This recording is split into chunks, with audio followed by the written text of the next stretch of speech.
Di ka na binalikan. Ibahin mo ko mahala, iba si Kim Chino.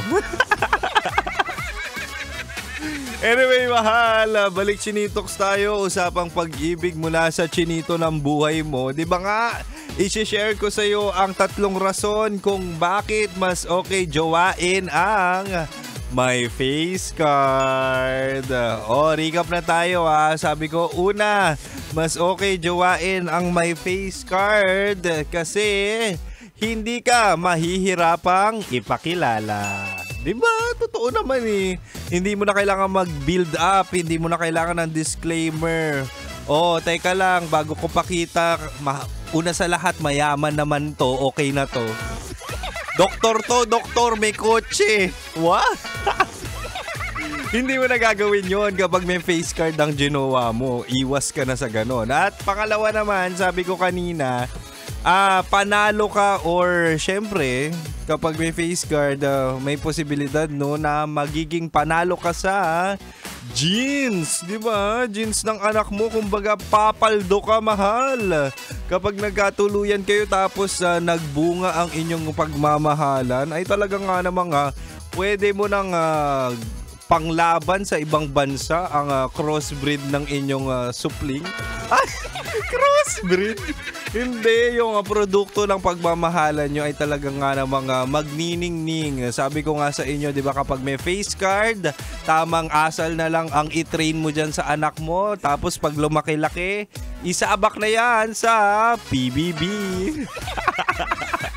Baka yan ay mag-ahon sa'yo, no, sa kahirapan. At ito naman, mahal, ang pangatlo't panghuli. Mas okay jowain ang my face card kasi worth it. Totoo na, di ba? Totoo naman. Kasi worth it. Kasi di ba, mahal, sa lahat naman ng tao, ito naniniwala si Kim Chino dito, na lahat ng tao ay sasaktan ka. Walang perpektong tao, walang perpektong relasyon. Kaya naman, pumili ka na lang ng taong worth it pagstayan, worth it patawarin, worth it intindihin, worth it mahalin. Kasi at the end of the day, masasaktan at masasaktan ka rin naman. Totoo naman, di ba? Kaya kung ako sa'yo, jumawa ka na yung may itsura. Kaya kung masaktan ka man, iwan ka man, palitan ka man, di at least masasabi mo sa sarili mong worth it naman. Sharap. Diba? Ako yun. Try nyo sa akin. Sasabihin ko sa iyo, ay nako, sinasabi ko sa inyo kapag nakita nyo si Kim Chino at naramdaman nyo kung paano magmahal ang isang Kim Chino, baka hindi nyo makalimutan ang spicy opa na to. Kaya mas masarap, mahal, no? Mas masarap talagang magjowa ng may itsura na. Kaya sa susunod na sugal, sa larangan ng pag-ibig, dun ka na sa masarap. Katulad ko, masarap magmahal. Wow! Di ka nalugi, di ka nalugi dito.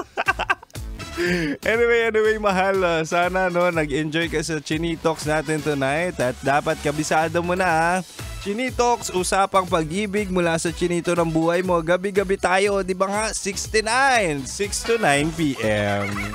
Siya, mahal, babiyahin na ako pauwi sa bahay natin. Baka pwede na natin gawin ang mag-dinner together. Naku po, yan na naman tayo. At syempre, mahal, susunod na po ang Basa Princess ng 90.7 Love Radio Manila. Walang iba kundi si Rocky Terra sa kanyang programang Rocky Secret Files. Ang taas. Manatiling nakatutok dito lang sa 90.7 Love Radio. Kailangan pa bang i-memorize yan? Basic!